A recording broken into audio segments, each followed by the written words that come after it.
And how's it going, guys and girls? It's me, Adunka, welcome back to my channel, and yet again we are here to play DDLC Storm. This time with audio, since I didn't have audio on the last video. Well, until the last part of the last video. Here we are to the third episode of Doki Doki Storm. A mode that is based on Yuri's condition, let's say it like that. So without further ado, let's load and let's go. Oh yeah, we quite stabbed ourselves last time. Who would say? Oh well, let's go. I wake up next day lying on top of half-made sheets. I'm feeling groggy, but memories of yesterday events creep slowly back into my mind. Oh damn.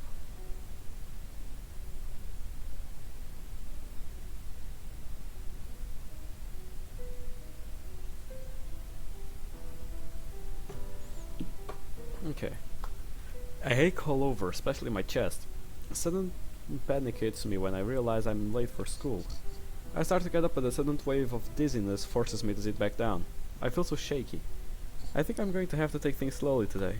Maybe I can wake myself up a bit by splashing water on my face. I make my way to the bathroom. Oh, that looks nice.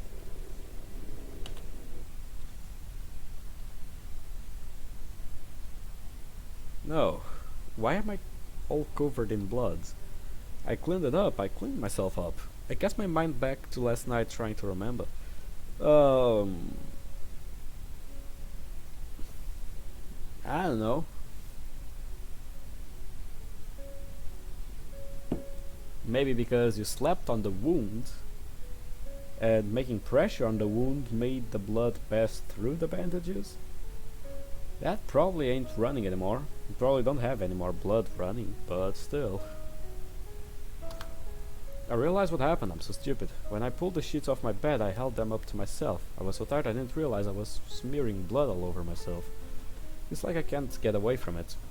I feel like crying. I just want this to be over. It's a good thing my parents have left for work already. I would have had a tough time explaining myself.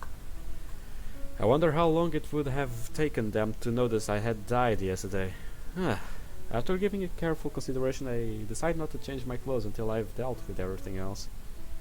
There's no point in putting on a clean outfit if I'm just going to get blood on it right away. In fact, I should have called in sick. I hate missing school. I hate the feeling of falling behind in schoolwork. But I don't think I have a choice this time.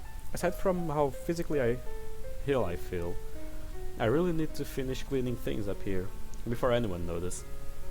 When I call the school, they seem to accept my explanation that I'm not feeling well. Hopefully they won't try to confirm that with my parents.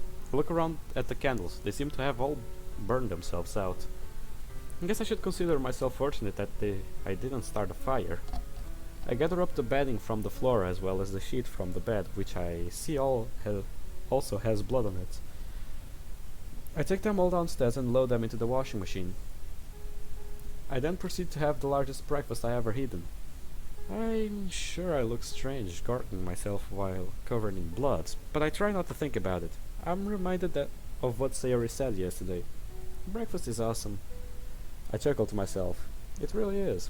I'm eating. I turn my mind to what I want to do with myself. It's my new mission to try to reach out to people, to reconnect with them. Maybe even make friends. That feels rather ambitious though. Maybe making friends should be a long-term goal.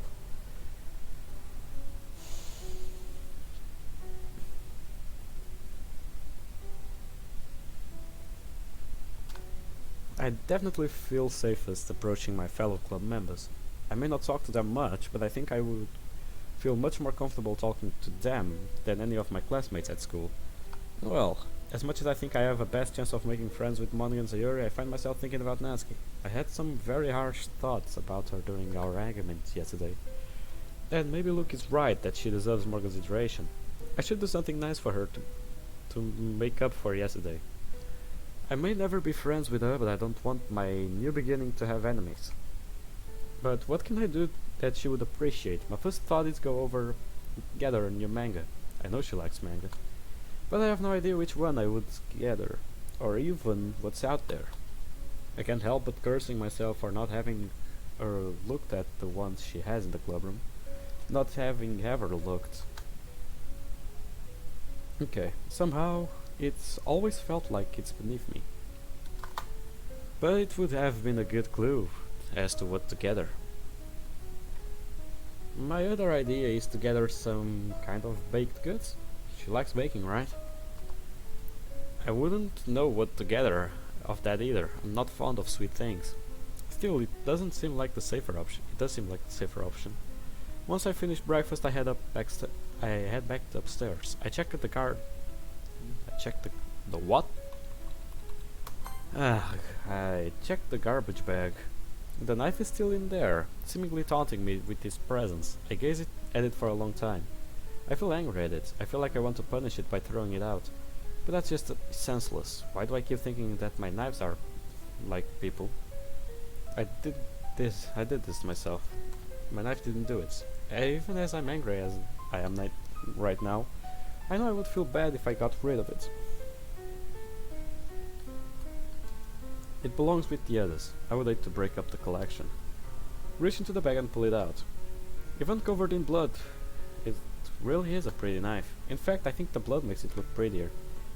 No, stop it, don't think that. I shouldn't be thinking like things like this, that especially when I have a knife in my hands. I'd better wash it off right away. I clean the blood off the knife, making absolutely sure I maintain enough focus not to cut myself again, even by accident. At this point I feel scared about handling knives. I just don't trust myself. Once it's clean, I look at my blood-stained pajamas in the mirror again.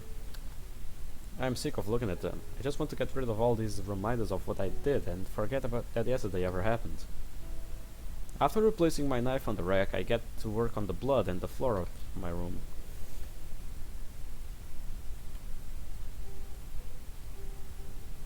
I spend my time on my hands and knees scrubbing. There may be easier ways of doing this, but I find it quite cathartic to do it by hand. It's immensely satisfying to personally eradicate all traces of yesterday's folly. Once I'm done, I head my pajamas to the contents of the garbage bag. I'm being wasteful now, I know, but I can't stand the sight of them anymore. After showering and getting dressed, I take the garbage bag outside, being careful not to spill any blood on myself. I carefully place it in the garbage can underneath another garbage bag. Garbage pickup is on Monday morning. That's 4 days from now. I feel uncomfortable leaving a blood-filled bag here for so long. But I don't think I have a choice. I just want all of it to be gone. Monday can't come soon enough. Go back in and check on the laundry. It looks good. It's a little discolored, but if I didn't know about what happened, I wouldn't guess that it had been covered in blood earlier. Once the sheets are replaced on my bed, I feel like I can finally relax. In fact, I'm feeling good enough that I might go to school for the literature club meeting. I still think I would like to share my poems with everyone else. And I still really want to make up with Natsuki. I don't know what I don't want that hanging over me. Probably Natsuki won't even remember, but sure. That can wait though. For now it's time for the most relaxing activity I can think of. Somehow I can't bring myself to read Portrait of Markov though. It makes me think of him. I put it away on my bookcase and bring back the book I was reading before. Soon I'm curled up in my bed, a cup of tea in one hand, my book in the other. It's time to go. I change into my spare uniform. This is the point when I would normally decide which knife to take with me, but today that thought scares me. I don't want to get tempted. I might not even survive if I cut myself again, but at the same time, I still feel strangely nervous about the idea of going out without one. I wish I knew why I feel this way, but the feeling of comfort and security my knife brings me is undeniable. I really feel like I should find something safer that makes me feel that way, but right now I just don't think I'm ready to let go. I take the red knife down from the rack, the one with the pattern of flames on the handle, which is probably this one. This is the only one that has something that resembles flames. I'm still feeling cold. Maybe it will bring me warmth. I place it in my bag and head out. On my way to school I stop at the bakery. I still have no idea what to get in Natsuki. I'm just hoping something will inspire me. A display of individually wrapped oversized cookies catches my attention. I think this will be perfect.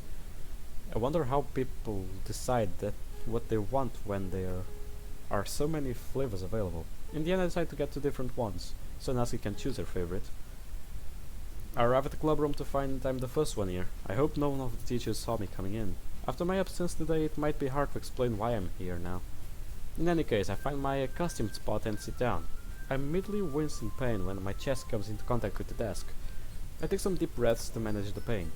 I'm glad there was no one here to witness that, but I'm going to have to be more careful. I find that if I turn at the correct angle, I'm able to resume my reading my book without risk of further injury. Before long, Natsuki comes into the room. Now's my chance. This is perfect. She walks past me with hardly a glance in my direction and heads straight for her manga collection in the closet. Well, I suppose I knew this wasn't going to be easy. I pick up my bag and walk towards her. Natsuki? What do you want, Yuri? I wanted to apologize for yesterday. Seriously, you bring that up again? Look, you won, okay? Everyone was on your side against me. You don't have to rub it in me. I'm more than a bit confused by this. That isn't what happened, is it? As much as I expected her to be hostile, I find myself completely unprepared for this. I pull out the cookies and hold them out to her. I should be saying something, but I can't find the words. What is this? My voice comes out as barely a whisper. I'm sorry. Natsuki's anger is replaced by a puzzlement as she takes the cookies from me. Why are you giving me these? I feel strange temptation to say I want to be friends, but this is supposed to be a peace offering. I was wrong, I thought badly of you, and I was wrong. I'm fidgeting with my hair again. I want to make things right. I sound so stupid. I can come up with all kinds of elegant prose in my head, but somehow it all goes away when I have to say something out loud. Thanks. You know, I didn't really mean what I said yesterday. Like, about your boobs and stuff. I was just angry. That feels gratifying. I try not to think about how it led to my chest wound.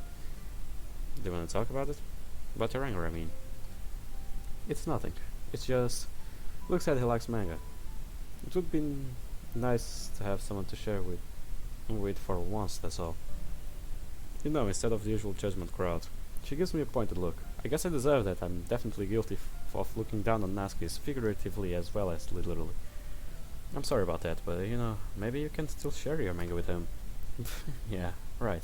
I think he made it pretty clear who he wants to spend time with. Is she implying that Luke still wants to spend time with me? But he preferred the writing style, didn't he? But what about what Luke said about... I trail off trying to remember his words. He said that you felt threatened by the way I talked to you. I mean, he sounded like he probably hates me now. Are you kidding me? Jeez, you have got to be the stupid smart person in the world. Luke doesn't hate you, Yuri. In fact, I would be very surprised if he doesn't come to you again today. Natsuki suddenly looks very uncomfortable as Sayuri comes into the room. Sayuri gives us a cheerful wave. Thanks again. I mean, I don't really like coconut, but I think I'm gonna say no to, but I'm not gonna say no to cookies. So, anyway, I'll just go back to my manga now. She opens one of her manga and almost aggressively turns away from me to read it. I guess she is dismissing me. I awkwardly turn to go back to my seat. I welcome the chance to sit down. The stress of talking to Natsuki is making me feel lightheaded all over again. Hey, Yuri, okay? You're sitting funny. It's nothing. I just have a bit of a back pain today. That is at least partly true. Yeah, okay, I hope you feel better soon. I smile and nod in response before turning back to my book. As I'm reading, I reflect on my encounter with Natsuki. I suppose she wasn't as hostile as she could have been, but she wasn't exactly friendly either. I don't know what to make out of it. Just then I see Luke enter the club. I suddenly feel inexplicably nervous. After yesterday I had written him off as a lost cause. But now I find myself thinking, what if Natsuki is right? Maybe he doesn't hate me. Maybe he could even grow to like me. Do I dare try to approaching him again? I don't think I could bring myself to do that. I just quietly observe him over my book. Sarah walks to him and all smiles. Hey Luke, yes Yuri. And now I engage in one of my favorite pastimes, people watching. It's fun to just sit and watch people interact and imagine what their personal stories are. Not gonna lie, I do that sometimes.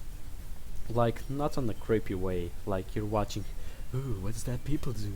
Oh, should I butt in? Nah, I'm just looking like, sometimes I like to gaze at nothingness and then suddenly a conversation of someone or people that I know or don't know about like just pops in and I just like to watch and see like what's the contest, what it is about, and in the end I just think, why am I listening to this? This clearly is not like redirected to me. However, It's kind of fun, because you get to know people without talking to them. It's a weird analogy, but it's good. It's clear from the banter between Sayori and Luke that they have known each other very well for a long time. Very, very well, judging from the fact that Luke is going through Sayori's purse. I'm far from being an expert in social niceties, but I'm sure I've never observed friends doing that before. Oh, but now it looks like there's more going on there. Luke has just uncovered a sinister plot from Sayori to extort money from him. I love watching his deductive reasoning in action. It's not hard when it's Sayori we're talking about. Well, depends on what we are talking about Sayori. If it's about the depression, she deserves a round of applause because holy shit, she could mask it really well. For them. For the ones who play and have depression themselves, it's hard not to see that she is depressed. However, he's quite deductive. He's quite the good detective when it comes to Sayori's mischievous stunts, like he likes to say. Oh well. It's like watching a murder mystery unfold in front of me. That's a game I like to play on VR chat. This is the scene where the inspector gathers everyone together and reveals who the killer is. And now the culprit has been caught. Her guilt is exposed. Can't help but giggling. Eh? Ah, suddenly I realized that they're both looking at me. I wasn't listening or anything. I was just something in my book. Yuri, tell him to let me borrow some money.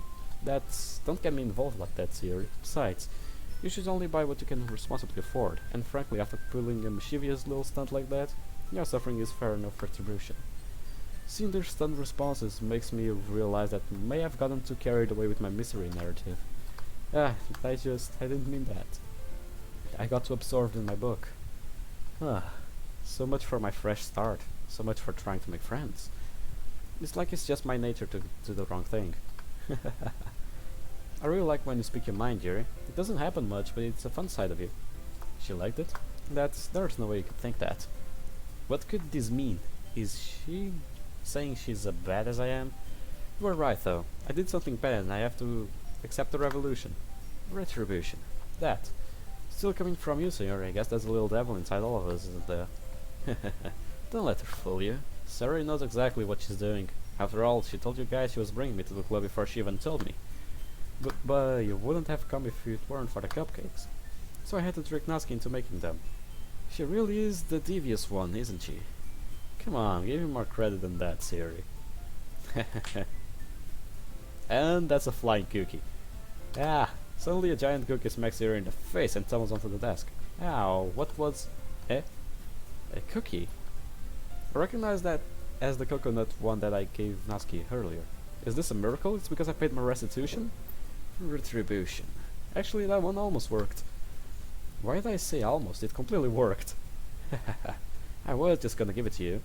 But then I heard you blab about the cupcakes. And with Natsuki's distraction, everyone seems to have forgotten about me again. Which is fine. I wouldn't know how to contribute anyway. I just watched Yuri carry on in her usual free-spirited way. Hugging her cookie, hugging Natsuki. I have an unmistakable feeling of envy for her. For the fact that she's so free of inhibitions that she can just go to people and hug them. I would love to have a friend that I could just hug sometimes. I think that would be nice. Just then Sayori manages to get a bite of Natsuki's chocolate cookie. I'm not sure how I feel about the cookies I bought changing hands so many times, but it's still amusing watching Sayori's antics. I can't help noticing Luke's laughing along with me. Where's Monica anyway? Good question. Have any of you heard anything about her being late today? Since I haven't been at school all day, others will probably know better than me. Not me. Yeah, I haven't either. That's a bit unusual. Hope she's okay. Of course she's okay. She probably just has something to do today. She's pretty popular after all. Eh? You don't think she has a... Ah yes, the ever-present rumors about Monica's significant other. I wouldn't be surprised. She's probably more desirable than all of us combined. Just then Monica comes in. Jeez, don't say that. I mean, yeah, sure, Monica is supposed to be the perfect one that should be chosen, but the game doesn't allow us to choose her. By the way, The way she acts in the game shows that she's not the most desirable one. I mean, sure, of course, in the first stunt, sure. First instance shows that she might be the best one for us. However, her actions after that say otherwise. Just like tampering with Yuri, making her cutting obsessively, getting worse. Like she cuts even more. She cuts really deep, as on part 4 would say. Act 4 in this case. Sayori's killing herself, Natsuki's dad getting more and more abusive, to the point where he starves her and beats the shit out of her. Yeah, I think she's not desirable. Out of all of them, the most desirable would probably be Sayori. Then Natsuki, then Yuri, then Monica. And Yuri is not like almost in the end because of her personality or stuff. It's just that she's reclusive. It's hard to approach her and have a direct conversation with her. The rest, well, you already know about her. Natsuki is pretty straightforward, so it's easy to talk with her. And Sayori, it's Sayori. It doesn't need an explanation. Oh well, just then Monica comes in. Sorry, I'm super sorry. I wonder what it would be like to be in a romantic relationship. It's full of feelings. To be that close to someone in one. To be liked and appreciated, and to be able to share together without fear or judgment. I'll bet it's even better than friendship. No shit, Sherlock. Monica chose the club over her boyfriend after all. You're so strong-willed. Boyfriend? What on earth are you talking about? For some reason Monica looks at Luke and when she says that. Never mind that. What held you up anyway? Well, my last period today was study hall. To be honest, I kind of lost track of time. That makes no sense though. You would have heard the bell ring at least. I must not have heard it since I was practicing piano. I can understand how that would distract her from hearing the bell. Sometimes I get distracted from people in front of me just by my own thoughts. Piano? I wasn't aware you played music as well, Monica. I don't really. I kind of just started recently. I've always wanted to learn piano. Wait. You know what? Man. Away with the theories, but I already said I would make a DDLC theory, but I never did. However, now that I'm up to it, one good theory actually. My theory and a lot of YouTubers' theory is that Mrs. Monica over there, when she says she's playing piano, it's because she's messing with the character files. Because you can see that when Sayori dies, when Sayori kills herself, when Sayori is sad when we go talk to her, when Yuri gets flustered on Act 2, it was not Act 4, I'm sorry. When she gets flustered on Act 2 and runs out of the classroom, when you find her on the stairs cutting herself, there is also the sound of piano there. When Yuri dies, there is also piano. So that means that when she is playing piano, she's actually tampering with the characters. That's at least what I think, and most of YouTubers that make theories about the DLC think. Comment down below what you think about this theory. Oh well, that's so cool. You should play something for us, Monica. Monica looks at Luke once again. Why does she keep doing that? Maybe once I get a little better I will. Yay, that sounds cool. I would also look forward to it. Is that so? In that case, I won't let you down, Luke. At this point she abandons all pretense and gazes at him quite intently as they continue talking to each other. A thought strikes me. Could Luke be her boyfriend? Well, no, I don't think so. He is still stammering bashfully as she talks to him. Everything about his body language suggests that they aren't close at all. But then why is she so seemingly fixated on him right now? I'm sure I've never seen her look at anyone else like that before. I'm still thinking about it as I try to turn my attention back to my book. Both Natsuki and Monica are drawn to him. Satori is so close to him. Well, I suppose I'm no different. I feel myself drawn to him too. But I have a reason for it, right? It's because he's shy like me. He creates sophisticated writing like me. But there's more than that, isn't there? It's like he has some kind of raw charisma that just naturally attracts everyone. It's as if he could have anyone he wants just by saying the right words. Maybe that's why Monica wants him. Because he's popular? He doesn't carry himself like a popular person, though. I don't understand it. It seems incongruous with everything I know about reality for a popular person to be so timid and reserved. Hey, Yuri. Huh? He's talking to me. To me. All of my introspection evaporates as my heart starts pounding in response of its presence. He stands there shyly gazing at me. Yeah, sorry, didn't mean to interrupt. Ah, no. I don't know what I did to deserve this second chance, but something tells me I should act like I was expecting him. I was kind of just waiting for you. Ah, if that's the case, why don't we go ahead and get started? Yes, let's. He wants to read with me again. I'm so excited, I feel like I can burst. I have to fight to remain calm. Actually, I have a request. Do you mind if I make some tea first? Not at all. Thanks very much. If there's one thing that can make my reading time here any better is a nice cup of tea. Not to mention for yourself as well. Yes, tea will help me calm down. I need to be calm. I need to make a good impression on him. Get my pitcher from the closet. Can you hold this for a second? Sure. I get out my kettle as well. I'm going to plug this in the teacher's desk, and then we'll go get some water. I do my best to hold myself up with a sense of confidence. I want to be worthy of his attention. Somewhere at the back of my mind I remind myself that I was thinking the other day that I should forget about him. But right now I don't care. I'm getting back something that I thought I had lost. I want to make the most of it. Okay, may I have the water pitcher? Thanks, I'll be right back. Ah, might as well walk with you. I try to contain my delight. I have no idea how much he's showing through. Yeah, why not? Shall we go then? Yeah. Where are you two off to? Uri was going to make some tea, so... Gee.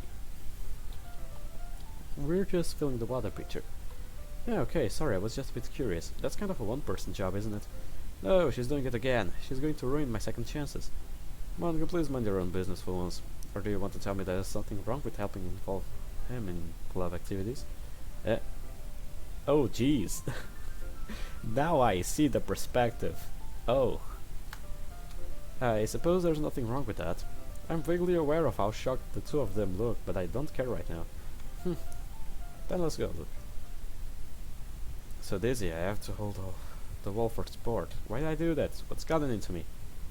I'm struggling to try and stop myself from hitting my head against the wall. I spoke without thinking. How could I say something like that? Yuri, why did he come to me? I don't deserve it. Something about the way she said that. It made me feel so irritated. What's wrong with me? No, Yuri, I think you did the right thing. I wasn't expecting it, but... It's also not right for Monica to judge people like that. I don't look at them. I can't believe I haven't scared them away yet. Look, how come, even when I do something bad, you're being nice to me? Because nothing that you do is bad as you make it seem in your head. Nobody's perfect. We have emotions, and we can't always hide them. So you always amplify things, but you always amplify things in your head. Your mind turns a light rain shower into a hurricane. A hurricane? That sounds much worse than my usual storm. Ah, no, I wouldn't. Wouldn't you hate me if something terrible as that? Why would I hate you? You can't hate someone for having emotions. What kind of friend would do that? Oh, fuck yeah. Friend, you say? Ah, I guess I mean closely. I think he means it. Look, I really like being friends with you. Thanks, Yuri. I like being friends with you too. I feel my knees shake. It takes all my focus to remain upright.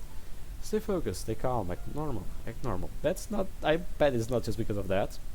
Your heart pounding right on the place where the cut was made might not be the best, sensation in the world, isn't it now? Anyway.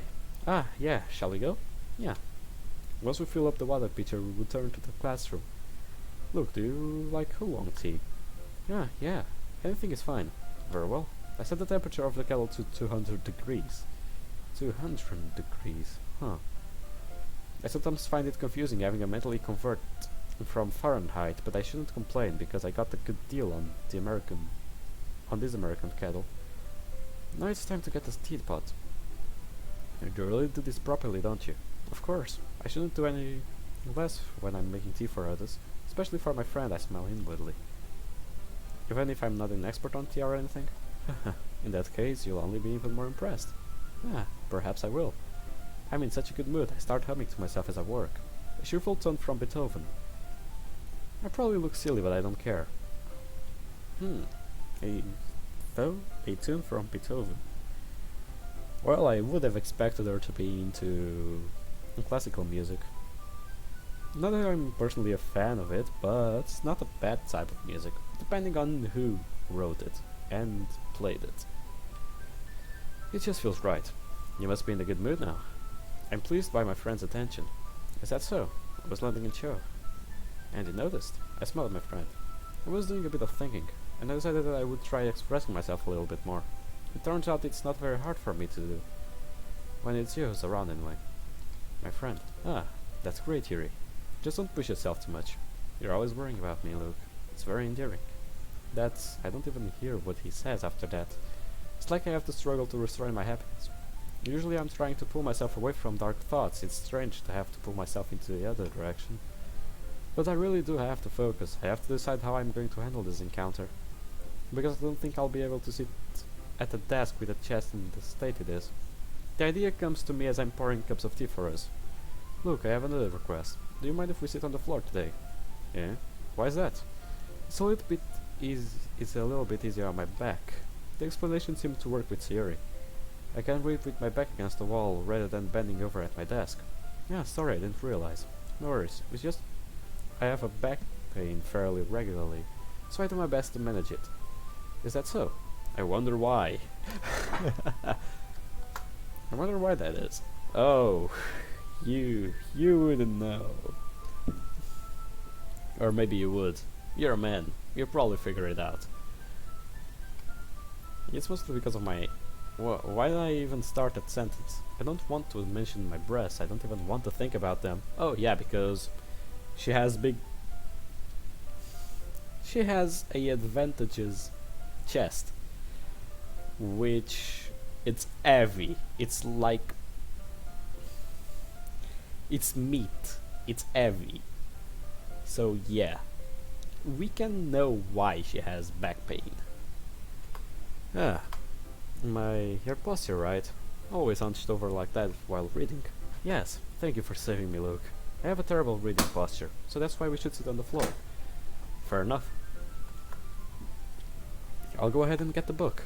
Luke retrieves his copy of Portrait of Markov from his bag. I have some chocolate as well. He holds up a bag of chocolate candies.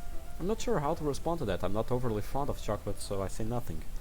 I take my seat on the floor, near the closet. He joins me on the floor. We assume the same position as last time, each holding one side of the book, only this time with me on the right side. I'm feeling a lot more confident than last time. I can't see too well. I slide closer to him until our shoulders are touching. The physical contact feels like electricity. It sends sensation washing over me that makes my heart pound all over again. I pull all my focus into taking deep regular breaths so I don't look unusual. But my voice still comes out with a slightly breathy sound. Your teacup. As he reaches across me to take his teacup, his elbows come perilously close to coming in contact with my chest. Inwardly curse myself for sitting on the right side. It was a poor choice. If he collides with my injured breast, I don't know if I'll be able to restrain myself from crying out in pain. Don't make any noise, don't make any noise, don't make any noise. Just keep calm, keep quiet, just enjoy the book. This is a good time to enjoy the book. We're well into chapter 3. We're almost in the part where the first mention of the third eye. That's where they first mention the third eye. That's when the story gets really interesting. After a few minutes I become aware of movement from him. Sorry. He lets go of the book to open the wrapper on one of the chocolates. You can have as much as you want. That's okay, I won't take any. Are you sure? I realize it might be weird to turn down the offer of chocolates. Well, if I touch them, It might get smudges on the pages. Ah, you're right. I didn't even think about that. My bad. No need to apologize. I'll hold the book, okay? Are you sure? Of course. I take the book between both hands and move it closer to me. This has two advantages. There's less chance of him making contact with my breast, and now my left arm is touching his leg. It sends the same waves of sensation through me that touching his shoulder does. I wonder if it's normal to feel this way. Nah, it ain't normal, but we take those. I don't really know. I've never had a friend before, so I really have no frame of reference. Maybe normal people feel this good all the time. No, but we take those. What an amazing thought. Or maybe this is just yet another example of how weird I am, that I would think and feel this way about a friend. I wonder if it's okay to feel this way. Something in my mouth. Is that chocolate? Eh, did I just look at the bag of chocolates in hand? He looks nervous and embarrassed. Hey. Sorry. I guess I shouldn't have done that. I can't believe I missed him putting the chocolate in my mouth. I wish I would be paying more attention. I would have liked to be aware of that experience. Why is he blushing like that? Come on, bitch. It ain't that. Oh, wait. I see. Glitchy eye. The line. What's up with this line? What's up with this eye? And this one is... You know what? I shouldn't judge other people's work, since I wouldn't have done it better. So yeah. I wish I had been... Oh yeah, okay. Well, the chocolate wasn't great, but I can wash it down with my tea afterwards, so that's fine. Right now, he's looking really uncomfortable. I probably made him feel that way by not reacting properly to his gift. A normal person probably would have accepted the chocolate present from a friend with more enthusiasm. Yeah, that's... well, you were just helping. That's something that friends do, right? I mean, yeah. That's all it was. Yeah, then my heart starts pounding again. You don't need to stop or anything. I see. I pretend to turn back to the book, but the story we are reading isn't even close to being on my mind right now. Out of the corner of my eye I see him unwrapping another chocolate. His hands are shaking. He's breathing more rapidly. Could he be as excited about having a new friend as I am? Well, I wouldn't say new friend, but interacting with a girl that he thinks it's attractive might have an effect on him.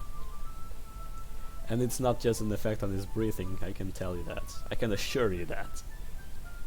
I look into his eyes, and time seems to slow down. He tentatively extends his hand, holding the chocolate towards my waiting mouth. I part my lips to accept his gift.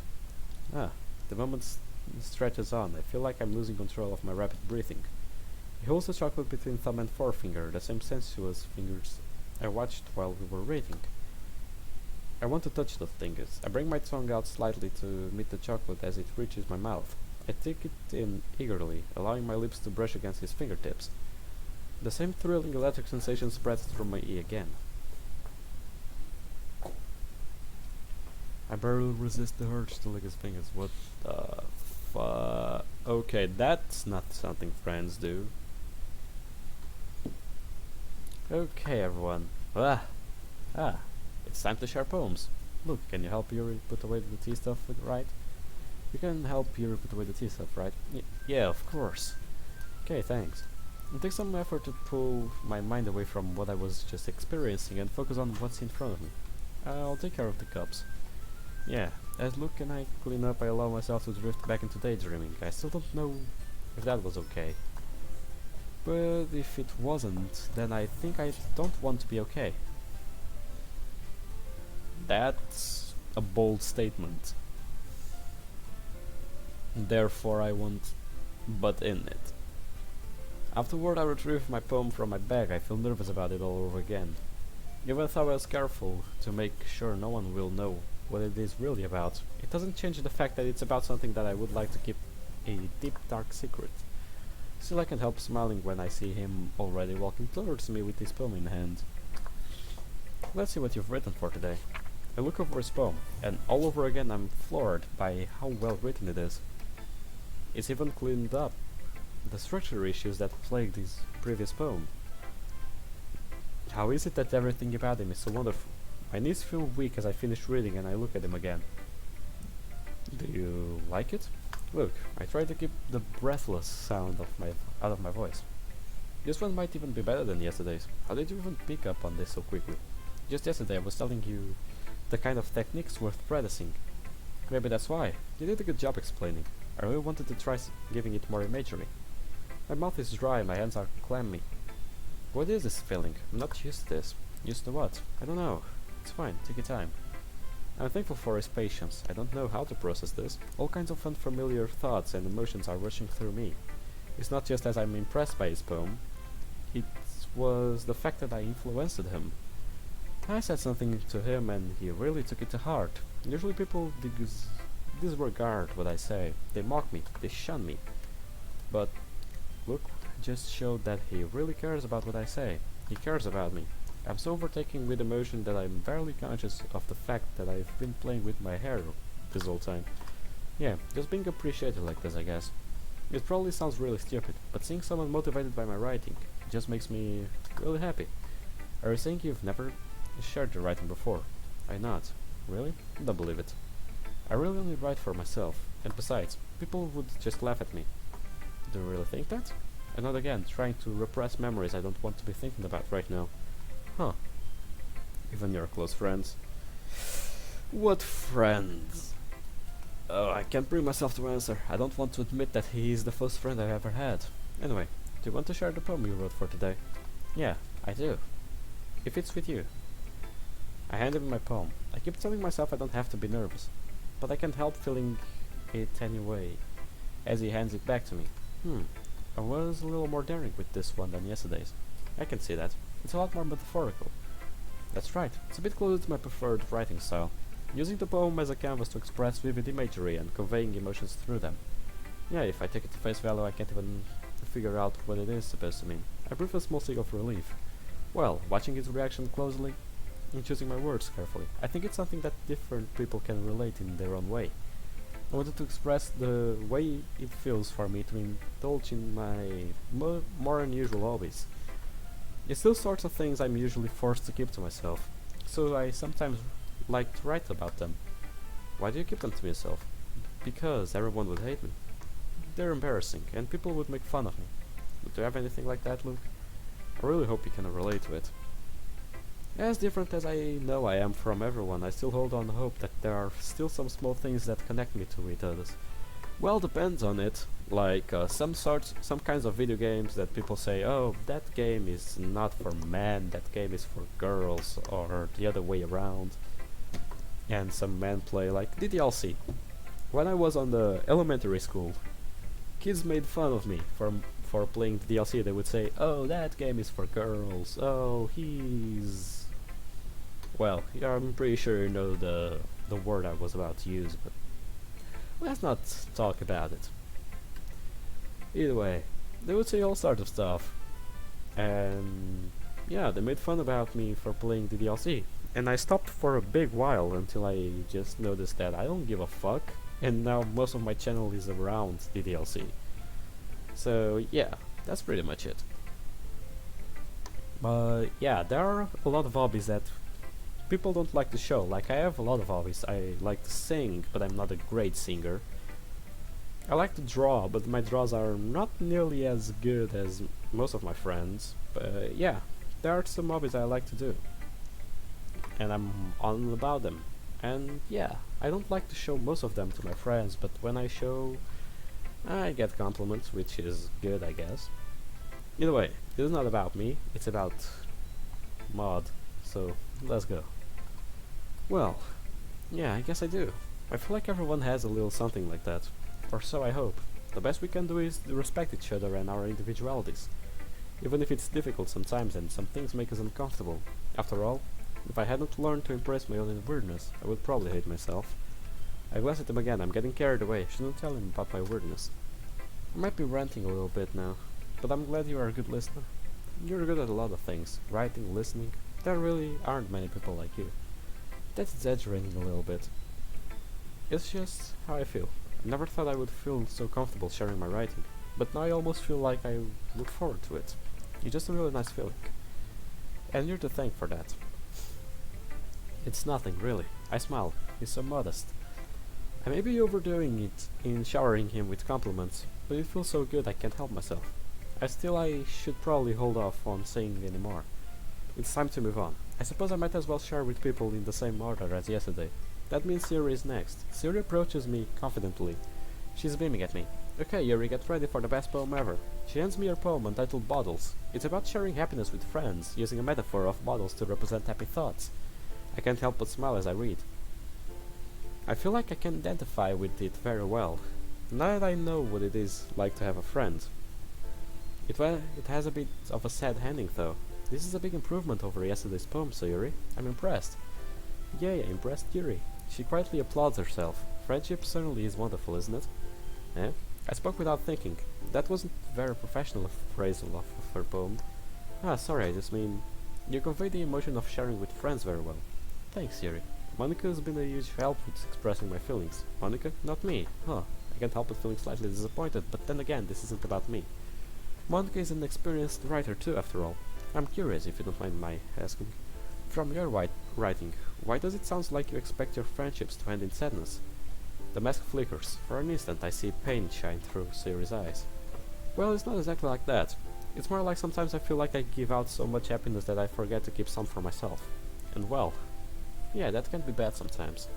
I'm trying to process this, is she saying that her friendship in themselves bring her sadness? Even though I've only been friends with Lou at a very short time, I find it hard to see my drawbacks. You know, I couldn't help noticing how close you've gotten to Luke in the past couple of days. It's really nice seeing you two get along. Ah yes, it turns out that you were right yesterday. Luke and I are friends now. I can't help beaming with pride. That's great, Yuri. I'm really happy for you. She gives me a big smile, but I feel like the mask is in full force right now. Did I say something wrong? Can I see your poem now? Yes, of course. She keeps her smile on her face as she reads it. Raccoon, cute. I mean, the raccoon is a metaphor, right? Yes, that's right. It represents one of my more unusual hobbies. Ah, okay, but Yuri, I think maybe you chose the wrong animal then. I mean, aren't raccoons best? If this is a hobby that you enjoy, why would you choose an animal that people want to get rid of? Was I too obvious?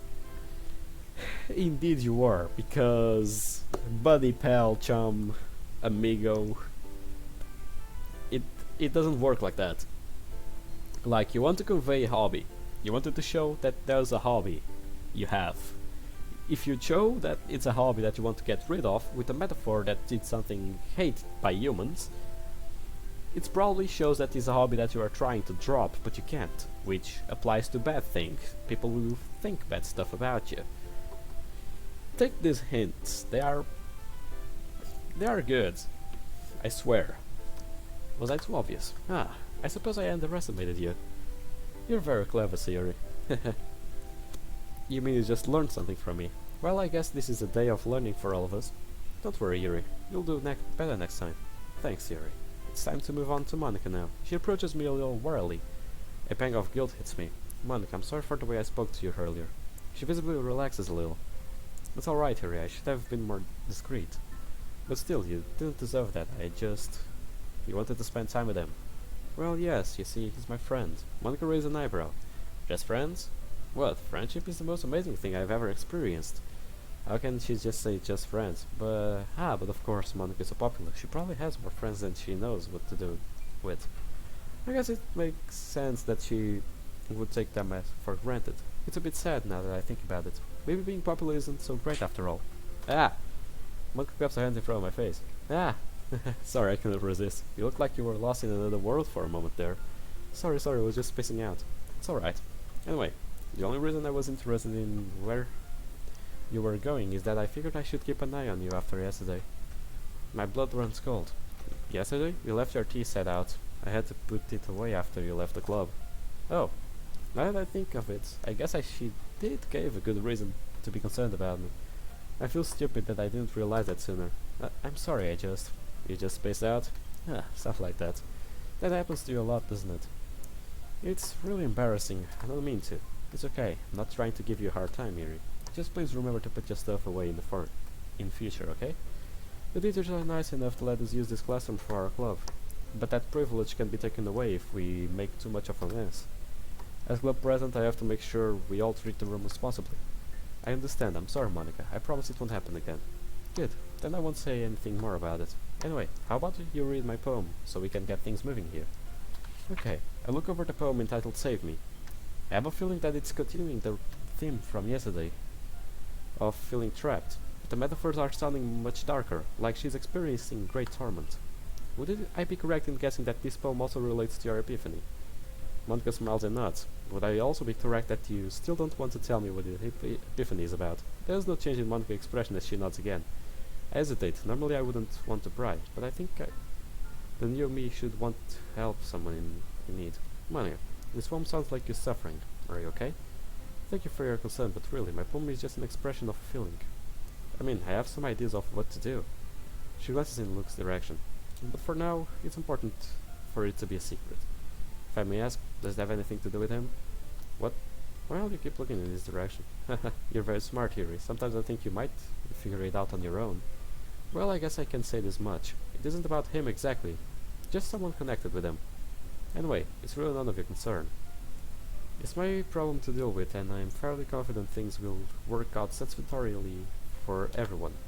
Well, if you think that's best, then I trust your judgment. In any case, your emotions came through very clearly, so your poem was effective. Thank you, Yuri. I value your feedback. Perhaps it's time for me to read yours now. Here. She glances over at me over the page as she reads. The raccoon, an urge. I feel nervous all over again as she hands the poem back to me. You took my advice. Now that's what I like to see. It's about an unusual hobby of mine, something I generally try to keep secret. Well, if you don't want to talk about it, that's okay. We all have our secrets, right? She winks at me. Well, this has been very interesting. I look forward to seeing what you produce for next time. I think it will be writing poems for tomorrow as well. I would say it's been very effective exercise, wouldn't you? I consider this. Sharing poems has been very scary for me, but in its own way, it's given me the opportunity to share more with him and get closer to him. Yes, I would say there is benefit in continuing. I'm glad we agree. And on that note, I think it's time to move on. That means it's time for me to go to Natsuki. I really don't know what to expect this time. I suppose it can't go any worse than yesterday, can it? With much trepidation I approach her. At least this time she's making eye contact. That alone makes me feel encouraged to speak up. May I see your poem, please? Well, since you asked so nicely. The poem is called Amy Likes Spiders, and it's all about a girl who likes spiders and how much the narrator of the poem hates her for it.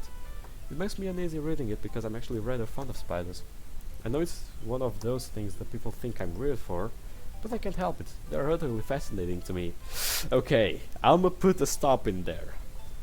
They are fascinating, yeah, sure. It's a bit weird how two fucking balls connected with 8 legs and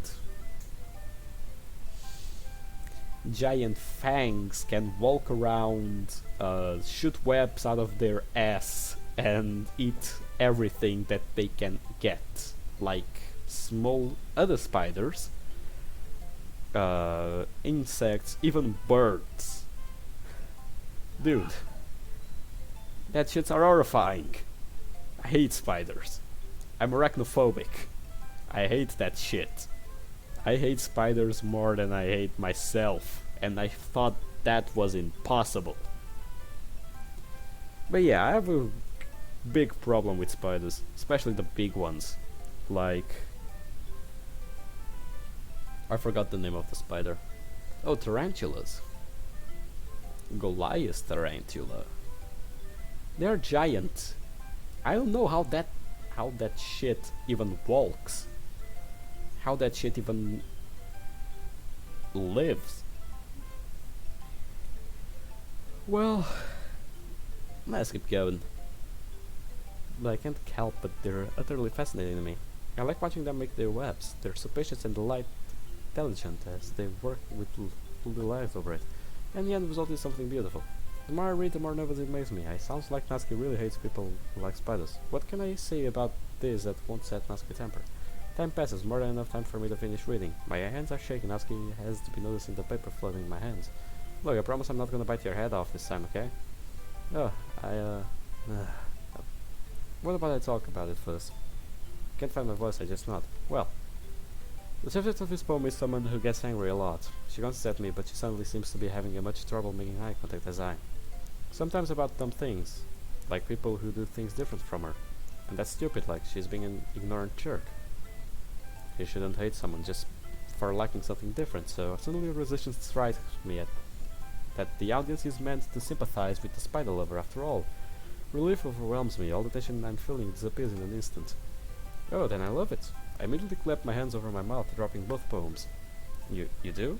Sorry, I mean, no, you can't take it back now. Go ahead, tell me again how much you love my poem. I tried to cover my flustered response by picking up the poems from the floor. I take some deep breaths and collect myself before speaking again. Well, everyone has different interests, and sometimes those interests are unusual. And if you're doing something you love, it can be very hurtful if you're treated badly for it. Yeah, you're getting it. See, you didn't believe me, but I told you I'm a pro. I'm definitely seeing that you deserve more consideration than I've been giving you.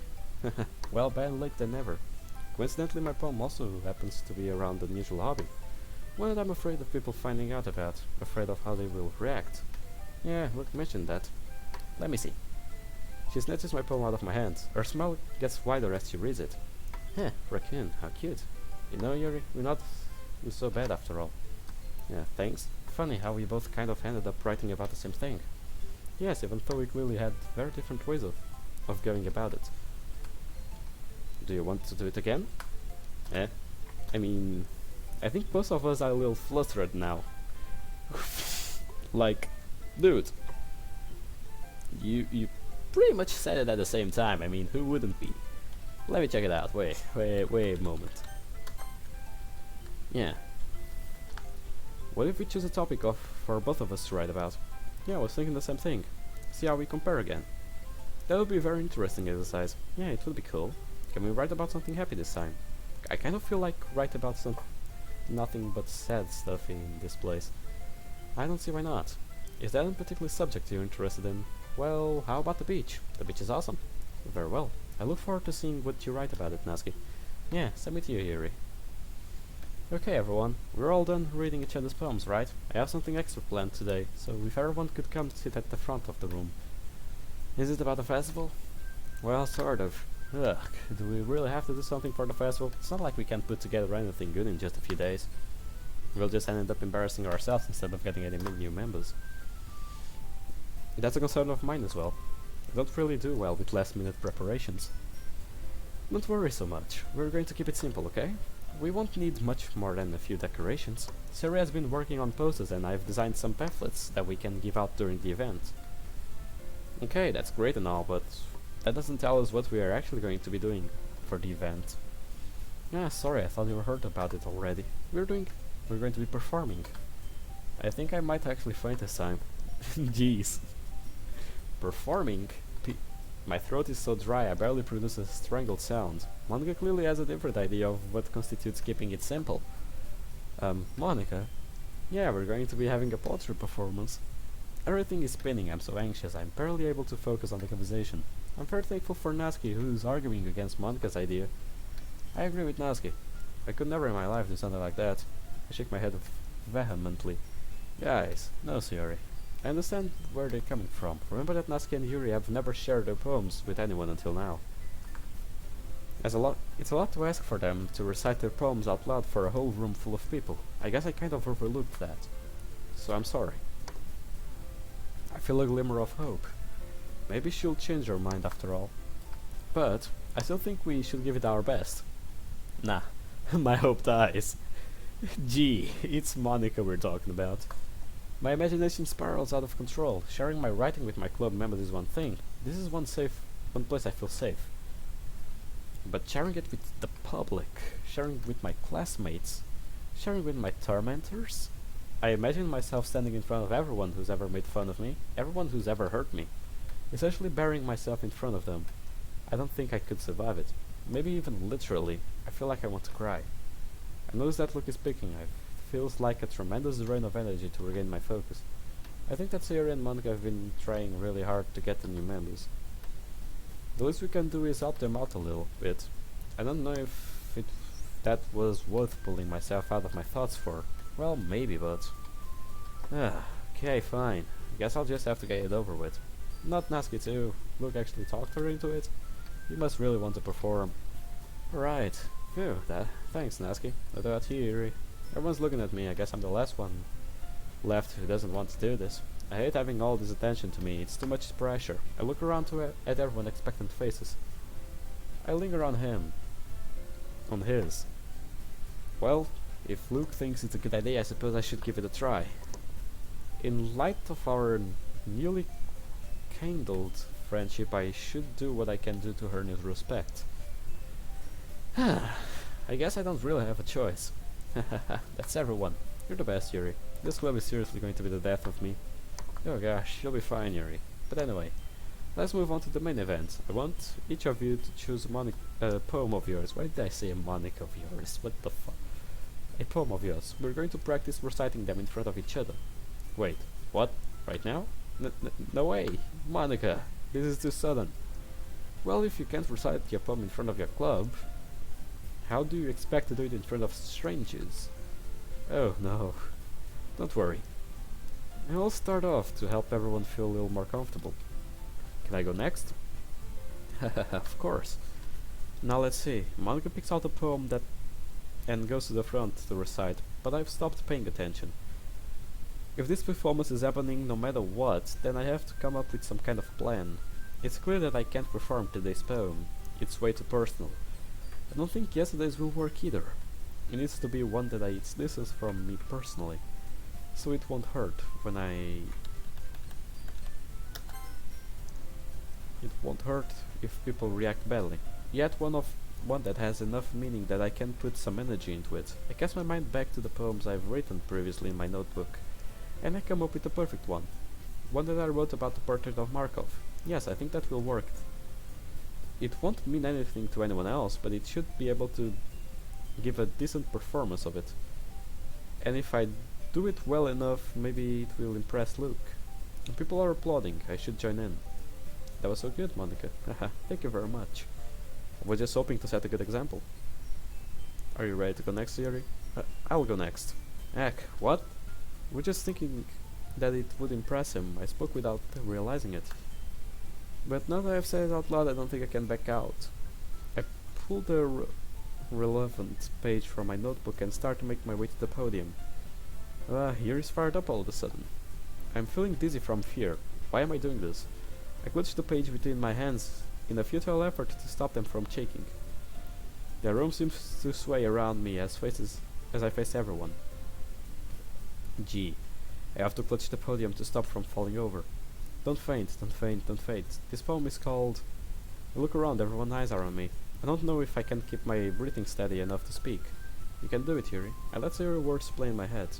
I can do this, I can do this, I can do this. It's called After Image of a Crimson Eye. I try to focus on the words on the page as I begin reading. I try not to think of the people in front of me. Everything falls away. I let my mind drift to another world. I'm barely aware of that I'm speaking now. I actually feel calm. In my mind's eye, I'm walking through the fantasy world that I love. I let the feelings of freedom and power wash over me. Nothing else matters. And then, all too soon I reached to the end of the poem. Why is everyone staring at me? I must have done something wrong. Luke starts applauding me. I fix my gaze on him. He's smiling at me. I'm too dizzy to appreciate it. I have to get away. Without the podium to hold on, I suddenly feel weaker. I rapidly stagger to my seat. And she fainted.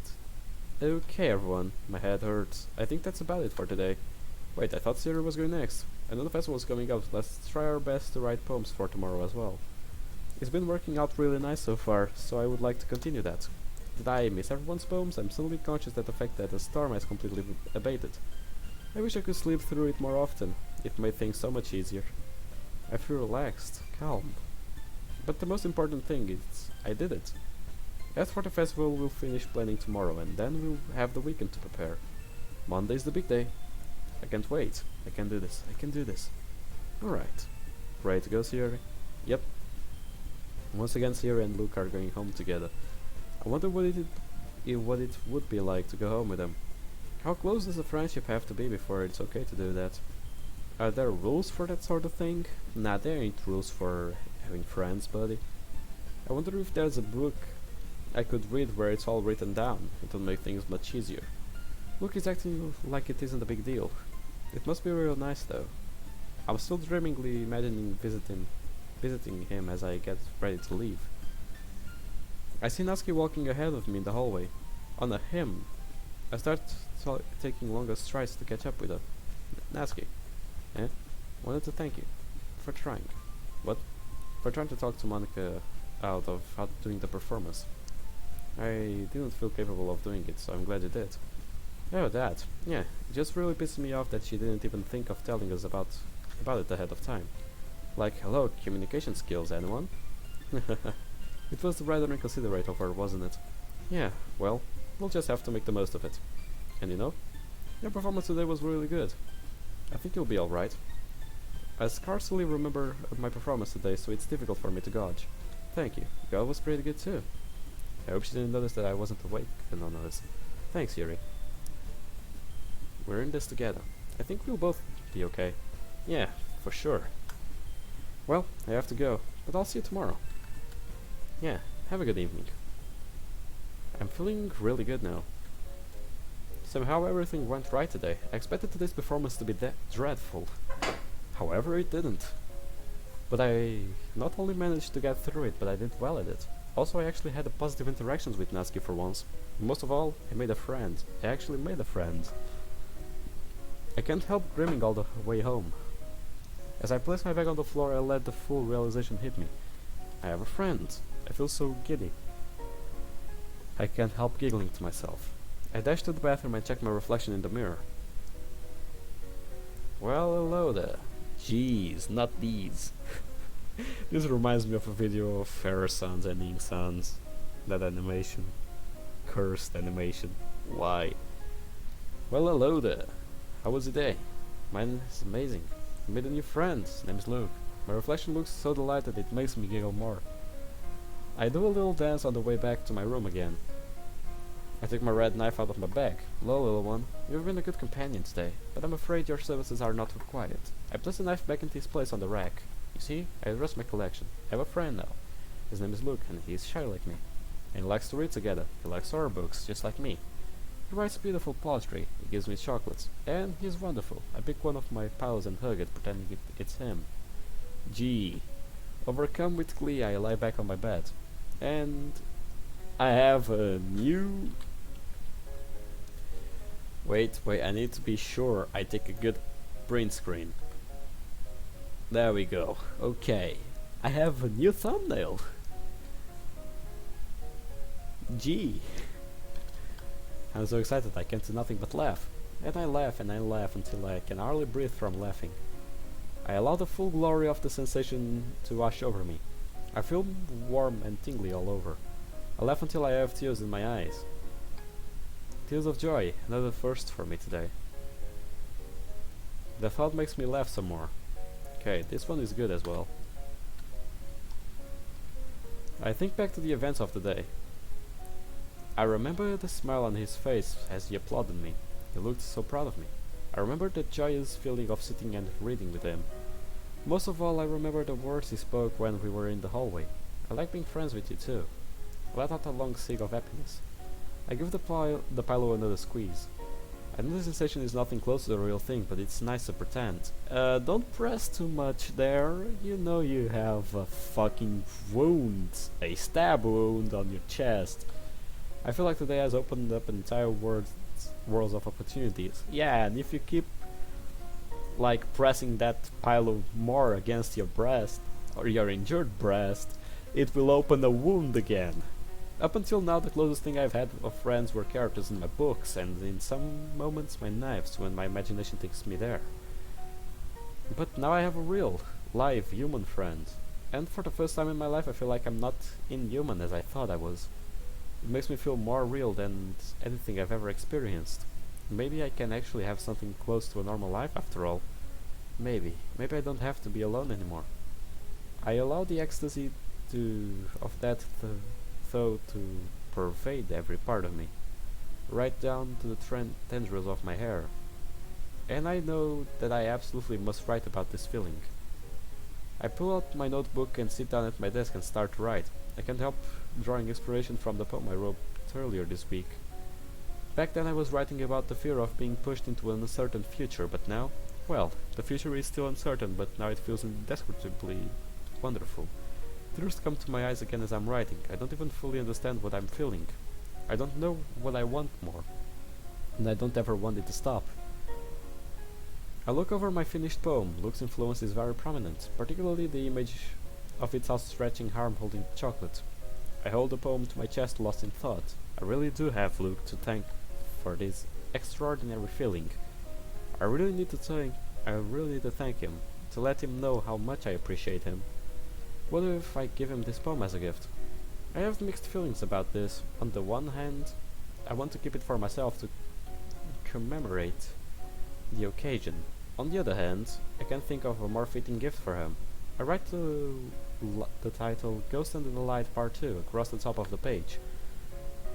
I smile. Somehow the fact that it's a sequel makes it feel like an even more fitting gift, something that shows him how much I have grown a person since meeting him. Grown as a person. And with that, the last of my reservations I dissolve, and I know that I must give it to him. I find myself looking forward for tomorrow and seeing his reaction to my gift. I remember my promise to Natsuki. I have to write a poem about the beach. I can't help but feeling a bit of regret about making that promise. I still think it's a good idea in the principle, but I suddenly realize that I don't really know what it is like to go to the beach. Not in terms of normal person would understand why. Going to the beach usually means wearing bathing suits, and I don't want anyone to see my hideous body, not to mention all my scars. I think the thought very unsettling, and I don't want to ruin the good feeling that today has brought me. I need something to occupy myself while I think of what to do. I want tea. My parents are home already. They're sitting at the kitchen table, reading in silence as usual. Their quiet somberness is strangely incongruent with the happiness I'm feeling. As I start eating the water to make tea, I feel a mounting desire to try and reach out to them again. It still feels unnatural to break the silence, but I take a few rapid breaths and find my voice. Hi Mom, hi Dad. They glance at me from their respective books but say nothing. I made a friend today. There's a pause. That's nice. Yes, it's very nice. I smile, feeling very pleased with myself. There's another pause, and then they return to their books. I feel like I should try to speak again, but the more time passes, the more awkward it feels to break the silence again. I turn my attention back to making tea and pour myself a cup to take back upstairs. I know I'm going to spend the rest of the evening wondering if I could have handled that better. But now it's time to write a poem. Any feelings I can muster up about the beach just seem too painful to contemplate right now, but then I realize I'm overthinking things. If this is a poem, I can't be abstract as mundane, or as mundane as I want it to be. And I start to write. My poem ends up having nothing to do with the experience of being on the beach. It's more contemplative of the nature and life and the universe. The beach ends up being a rather strange local point for these themes, but I'm pleased with the result nonetheless. And in its own way, it's a little refreshing to not have to delve so deeply into my feelings for the inspiration to write. Now that is done, I can relax again. I can resume enjoying my memories of the day. I lie back on my bed again, allowing my imagination to wander through fantasies that no longer seem so distant. Okay. Save. I'm doing a day per video because, meh, this mod is going to be a big one. So I might as well separate it. Well, either way, I hope you guys enjoyed this video. I'm enjoying this mod so far. I'm actually liking to see Kiri's points of view. I hope you guys enjoyed this video as much as I did, and that you are enjoying this mod as much as I am. Leave in the comments down below what mods you want me to play and what you think of these videos, and well, I'll see you guys in the next episode. See you on the flip side. Goodbye, pals.